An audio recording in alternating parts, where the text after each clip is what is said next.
Assalamualaikum warahmatullahi wabarakatuh. Sehat semuanya anak-anakku? Baik, pada kesempatan ini saya akan menyampaikan materi yang kedua pada KD 316 komponen-komponen utama pada robot pada mata pelajaran pengendali sistem robot atau PSR.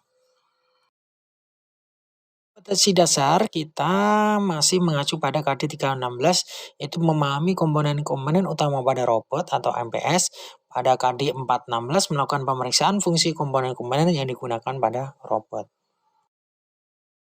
Pejaban kompetensi ada 316.1 menjelaskan komponen-komponen utama pada robot atau MPS. 316T2 menguraikan komponen-komponen utama pada robot atau MPS. 316.3 menunjukkan komponen-komponen utama pada robot atau MPS. 316T4 menampilkan komponen-komponen utama pada robot atau MPS. 416T1 mencoba fungsi komponen-komponen yang digunakan pada robot. 416.2 menggunakan komponen-komponen yang digunakan pada robot. Untuk tujuan pembelajaran, melalui kegiatan daring dan menggali informasi, siswa dapat menjelaskan komponen-komponen utama pada robot. Yang kedua, melakukan kegiatan daring dan menggali informasi, siswa dapat menguraikan komponen-komponen utama pada robot dengan benar. Melalui kegiatan daring dan menggali informasi, siswa dapat menunjukkan komponen-komponen utama pada robot atau MPS dengan benar. Melalui kegiatan daring dan menggali informasi, siswa dapat menampilkan komponen-komponen utama pada robot atau MPS dengan baik. Melalui kegiatan praktikum, siswa dapat mencoba fungsi komponen-komponen yang digunakan pada robot dengan benar. Melalui kegiatan praktikum, siswa dapat menggunakan komponen-komponen yang digunakan pada robot dengan baik. Sekarang kalian lihat gambar berikut ini. Kemudian kamu pikirkan, kira-kira ini gambar apa saja? Coba kalian pikirkan. Dan ini semua apa hubungannya dengan sebuah robot? Coba kamu amati, kemudian kamu pikirkan. Terus kamu hubungkan ini dengan sebuah robot ini untuk apa sih? Baik, jawabannya adalah ini semua adalah komponen controller yang sering digunakan pada robot. Komponen kontrol pada robot itu ada 1 microcontroller, ada 2 programmable logic control atau PLC, yang ketiga ada perangkat komputer atau PC, yang keempat ada relay, dan yang kelima ada kontaktor. Ada 5 komponen-komponen kontrol pada sebuah robot. Bagian kontrol atau blind pada robot. Controller merupakan jantung dari sistem robot sehingga keberadaannya sangat penting. Controller menyimpan informasi yang berkaitan dengan data-data robot, dalam hal ini data gerakan robot yang telah diprogram sebelumnya. Controller berfungsi sebagai pengontrol sinyal yang diperoleh dari sensor untuk diteruskan ke dalam aktuator. Controller sendiri diatur oleh sebuah informasi atau program yang diisikan dengan menggunakan bahasa pemrograman tertentu. Informasi tersebut kemudian disimpan di dalam memori. Nah, controller sendiri dibedakan menjadi 2 berdasarkan sifatnya. Yang pertama adalah controller konvensional, yang kedua adalah controller terprogram. Sekarang saya jelaskan tentang sistem kontrol konvensional. Sistem kontrol konvensional adalah sistem kendali atau kontrol dengan menggunakan prinsip elektromekanik. Saya ulangi lagi.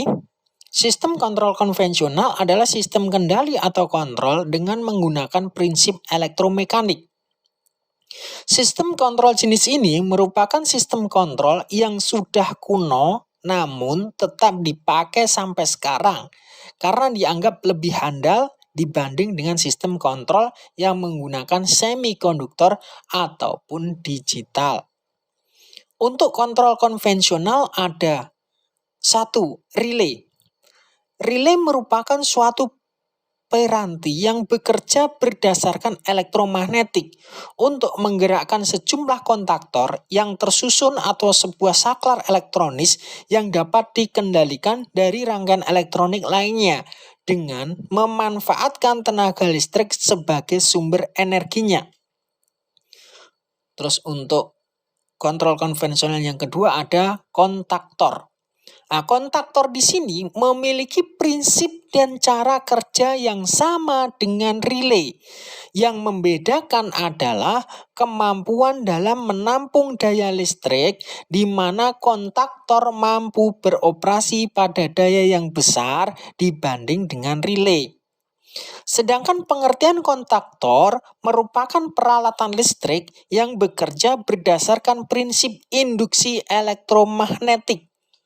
Pada kontaktor terdapat sebuah belitan yang mana bila dialiri arus listrik akan timbul medan magnet pada inti besinya yang akan membuat kontaknya tertarik oleh gaya magnet yang timbul tadi. Kontak bantu NO atau normally open akan menutup dan kontak bantu NC atau normally close akan membuka. Berikutnya akan saya jelaskan tentang sistem kontrol terprogram. Sistem kontrol terprogram merupakan komponen elektronika digital yang digunakan untuk otomatisasi proses industri seperti pengawasan dan pengontrolan mesin suatu pabrik yang diatur oleh sebuah informasi atau program yang diisikan dengan menggunakan bahasa pemrograman tertentu. Informasi tersebut kemudian disimpan di dalam memori. Untuk jenisnya, terprogram ada 1. Microcontroller. Microcontroller merupakan sebuah chip yang berfungsi sebagai pengontrol rangkaian elektronik dan umumnya dapat menyimpan program. Dan terdiri dari CPU, Central Processing Unit, kemudian memori, kemudian ada I/O, dan unit pendukung seperti analog to digital converter atau ADC yang sudah terintegrasi di dalamnya. Kemudian komponen jenis yang kedua adalah programmable logic controller atau disingkat dengan PLC. PLC ini dirancang untuk menggantikan suatu rangkaian relay konvensional dalam suatu sistem kontrol. Selain dapat diprogram, alat ini juga dapat dikendalikan dan dioperasikan oleh pengguna yang tidak memiliki pengetahuan di bidang pengoperasian komputer secara khusus. Dan untuk jenis yang ketiga adalah perangkat komputer. Perangkat komputer merupakan perangkat keras dan perangkat lunak. Saya ulangi lagi. Perangkat komputer merupakan seperangkat perangkat keras dan perangkat lunak komputer yang digunakan oleh sistem untuk menjalankan perintah yang telah diprogramkan. Baik, saya akan jelaskan konstruksi dari relay dan kontaktor. Silakan kalian perhatikan pada gambar. Relay dan kontaktor memiliki konstruksi yang sama, di mana bagian-bagian relay maupun bagian kontaktor seperti yang terlihat pada gambar ini. Pada dasarnya, relay terdiri dari 4 komponen dasar. Yang pertama ada elektromagnet atau dinamakan coil. Kemudian yang kedua ada armatur. Yang ketiga ada switch contact point atau saklar. Yang keempat ada spring. Relay maupun kontaktor memiliki 2 jenis kontak, yaitu normally close atau NC, yaitu kondisi awal sebelum diaktifkan akan selalu berada di posisi close atau tertutup. Dan normally open atau NO, yaitu kondisi awal sebelum diaktifkan akan selalu berada di posisi open atau terbuka. Kemudian jenis-jenis relay. Jenis-jenis relay di sini ada 4. Yang pertama ada single pole single throw atau SPST. Relay golongan ini memiliki 4 terminal, 2 terminal untuk saklar dan 2 terminalnya lagi untuk coil. Yang jenis kedua adalah single pole double throw atau SPDT. Relay golongan ini memiliki 5 terminal, 3 terminal untuk saklar dan 2 terminalnya lagi untuk koil. Yang jenis ketiga adalah double pole single throw atau DPST. Relay golongan ini memiliki 6 terminal, diantaranya 4 terminal yang terdiri dari 2 pasang terminal saklar, sedangkan 2 terminal lainnya untuk koil. Relay DPST dapat dijadikan 2 saklar yang dikendalikan oleh 1 koil. Jenis yang keempat ada double pole double throw atau DPDT. Relay golongan ini memiliki terminal sebanyak 8 terminal, di antaranya 6 terminal yang merupakan 2 pasang relay SPDT yang dikendalikan oleh 1 atau single coil, sedangkan 2 terminal lainnya untuk coil. Arti dari pole, kata pole artinya banyaknya kontak yang dimiliki oleh sebuah relay, sedangkan arti throw adalah banyaknya kondisi yang dimiliki oleh sebuah kontak. Kemudian microcontroller. Microcontroller untuk diagram fisiknya seperti terlihat pada gambar ini. Dan untuk diagram bloknya dari microcontroller itu bisa kalian lihat pada gambar di samping ini. Di sini ada banyak sekali bagian-bagian dari microcontroller. Yang pertama, microcontroller itu memiliki CPU, Central Processing Unit. CPU adalah otak microcontroller. CPU bertanggung jawab untuk mengambil instruksi, menerjemahkan kode, lalu akhirnya dieksekusi. CPU menghubungkan setiap bagian dari microcontroller ke dalam suatu sistem. Bagian kedua adalah memori. Fungsi memori dalam microcontroller sama dengan mikroprosesor. Memori ini digunakan untuk menyimpan data dan program. Sebuah microcontroller biasanya memiliki sejumlah RAM dan ROM, yaitu EEPROM, EEPROM, dan lain-lainnya, atau memori flash untuk menyimpan kode sumber program atau source kode program. Yang ketiga adalah port input atau output paralel. Port I/O paralel digunakan untuk mendorong atau menghubungkan berbagai perangkat seperti LCD, LED, printer, memori, dan perangkat I/O lainnya ke microcontroller. Yang keempat ada port serial atau serial port. Port serial menyediakan berbagai antarmuka serial antara microcontroller dan periferal lain seperti port paralel. Yang kelima adalah ada bagian pengatur waktu atau penghitung, timer and counter. Timer dan counter adalah salah satu fungsi yang sangat berguna dari microcontroller. Microcontroller mungkin memiliki lebih dari satu timer dan counter. Pengatur waktu timer dan penghitung adalah counter, menyediakan semua fungsi pengaturan waktu dan penghitungan di dalam microcontroller. Operasi utama yang dilakukan di bagian ini adalah fungsi jam, modulasi, pembangkitan pulsa, pengukuran frekuensi, osilasi, dan lain-lain sebagainya. Bagian yang keenam adalah analog to digital converter atau konversi analog ke digital atau ADC. Konverter ADC digunakan untuk mengubah sinyal analog ke bentuk digital. Sinyal input dalam konverter ini harus dalam bentuk analog, misalnya output dari sensor, sedangkan outputnya dalam bentuk digital.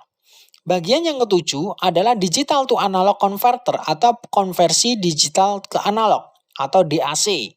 DAC merupakan operasi pembalikan konversi ADC. DAC mengubah sinyal digital menjadi format analog. Ini biasanya digunakan untuk mengendalikan perangkat analog seperti motor DC dan lain sebagainya. Yang kedelapan ada kontrol interupsi. Kontrol interupsi atau interruption control digunakan untuk menyediakan interupsi atau penundaan untuk program kerja.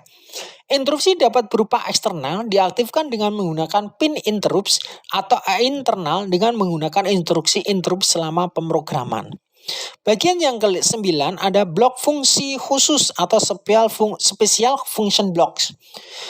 Beberapa microcontroller yang hanya dapat digunakan untuk beberapa aplikasi khusus, misalnya sistem robotik, pengontrolan ini memiliki beberapa ports tambahan untuk melakukan operasi khusus tersebut yang umumnya dinamakan dengan blok fungsi khusus. Selanjutnya saya jelaskan tentang Programmable Logic Control atau PLC. Silakan perhatikan gambar PLC sistem ini. Di sini adalah gambar tentang diagram blok dari PLC. Programmable Logic Control memiliki komponen atau perangkat yang terdiri dari layar programming device, CPU, memori, input sensing device, power supply, and output load service. PLC akan membaca sinyal-sinyal dari sensor dan input device sehingga akan mempresentasikan kadar real time dari sebuah mesin produksi. Setiap input sensing memiliki jalur feedback masing-masing dan dari beberapa input bisa diatur untuk memberikan feedback ke beberapa device control. Bahasa yang digunakan adalah bahasa programming algoritma untuk mengatur sistem input dan output sebuah mesin produksi. Hasil pemrosesan yang dilakukan CPU dan memori akan di-outputkan ke dalam modul output. Sekarang perhatikan gambar PLC sistem di sini. Baik, berikutnya adalah perangkat komputer. Silahkan kalian perhatikan pada gambar yang saya slide-kan. Sistem komputer itu dibagi menjadi 3 komponen utama. Yang pertama ada hardware, yang kedua ada software, yang ketiga ada brainware. Hardware sering disebut sebagai perangkat keras yang merupakan komponen berbentuk fisik dan bisa disentuh dengan tangan. Hardware memiliki beberapa bagian di dalam sistem komputer. Berikut beberapa bagian tersebut antara lain adalah CPU, input unit, ada output unit, dan ada storage unit. Sedangkan software merupakan komponen sistem komputer yang tidak memiliki bentuk fisik dan tidak berwujud. Software mempunyai wujud digital yang tersimpan di dalam memori komputer.